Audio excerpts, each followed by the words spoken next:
So after 2 days no, na hindi tayo nakapag-start ng motor, hindi tayo nakalabas. Lalabas lang tayo saglit para magkape dyan sa Coffee Project.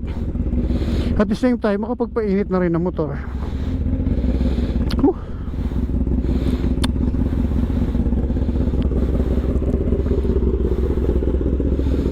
Painit na tayo ng bike bago tayo magkape saglit.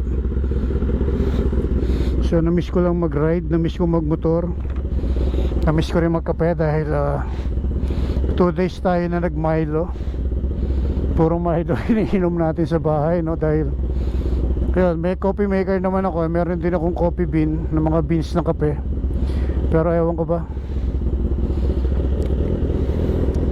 So punta lang tayo sa gitnang Coffee Project. At the same time, ikot natin tong bike dahil ilang araw na hindi na start. So yung CH2 na andun na sa loob, hindi natin nagagamit kasi kailangan natin orderan ng bagong baterya. Dahil yung baterya ng CH2 nakabibili ko lang, iniligay ko muna rito sa CX-10R dahil ito yung lagi natin gamit ngayon.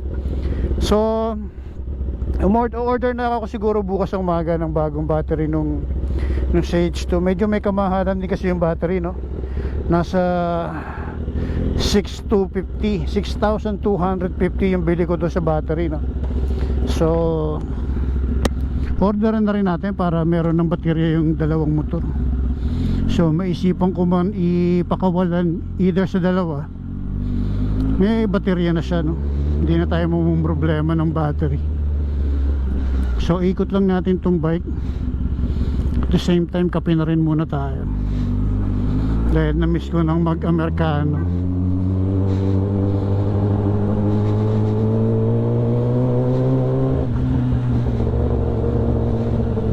At the same time, na-miss ko rin mag-motor dahil ilang araw tayong di nakalabas ng bahay gawa ng bagyong Christine. So nakita natin, no, ang daming naging apekto, no, apektuhan ng bagyong Christine. So tingnan natin kung ano yung pwede natin magawa doon sa mga kababayan natin na apektuhan. Tingnan natin kung may magyayakig sa atin ng ride for a cause. Let's see, tingnan natin.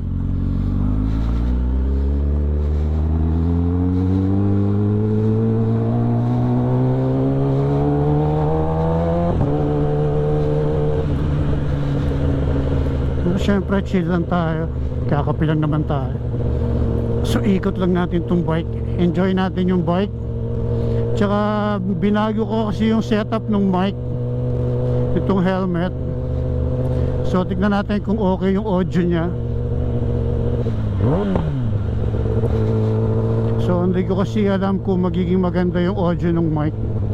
Si last time nasa tapat ng bibig ko yung mic, masyadong dinig lahat, pati hingal ko dinig.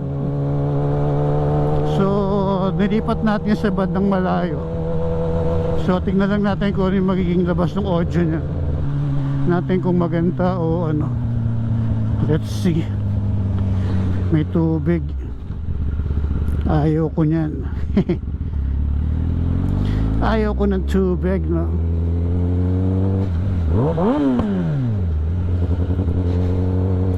Bomba daw, pagbigyan natin. Shoutout kina Sir. So kape lang tayo. Parang gusto ko magkape sa Starbucks sa may Maple. Kaso nag-short lang ako. Short lang ako yan, kasi nga malapit lang na may pupuntahan ko. Dito lang naman sa kanto yung Coffee Project, no? Paglabas mo, Coffee Project na. So ipopost ko naman ang buo tong video mula pag-alis natin sa bahay hanggang pagdating natin ng Coffee Project. So wala tayong ikakat, lahat ipopost natin. Pero sa YouTube channel natin ipopost. Sa Facebook kasi hanggang 3 minutes lang yung pwede natin ipost, no? So sa YouTube natin ipopost, no? May nasigaw ba sa akin? May nahabol ba? May natawag ba? May nadidinig ako, eh.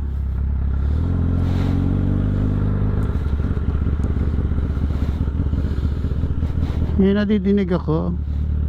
Wala kasi akong sounds kaya nadidinig ko lahat. Hindi ko lang kung may tumatawag sa atin. Okay, wala naman. O baka pandinig ko lang yan. Pero may nadidinig ako tumatawag ng Kape Moto eh.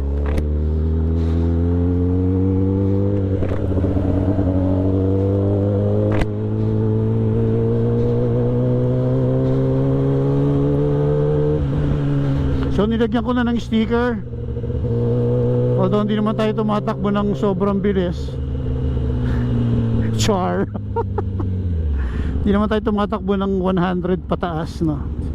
Pero nilagyan na rin natin ng sticker para wala silang masabi. Baka sabihin kamote na naman tayo or overspeeding na naman, no. So nilagyan na natin ng nilagyan na natin ng gano'n para solve. Wala na silang masasabing overspeeding ako.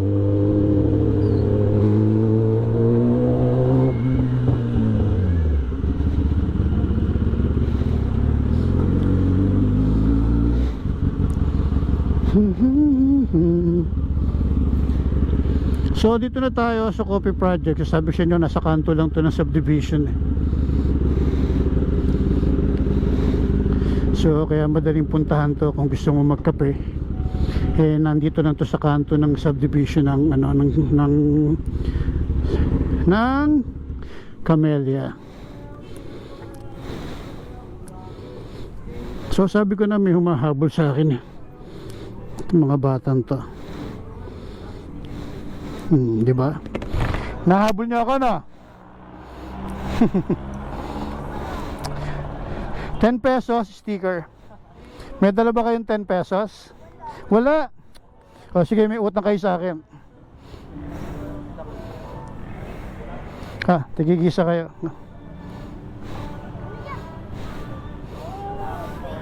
Thank you. Shoutout sa mga batang to. Ingat kayo sa pagbabike.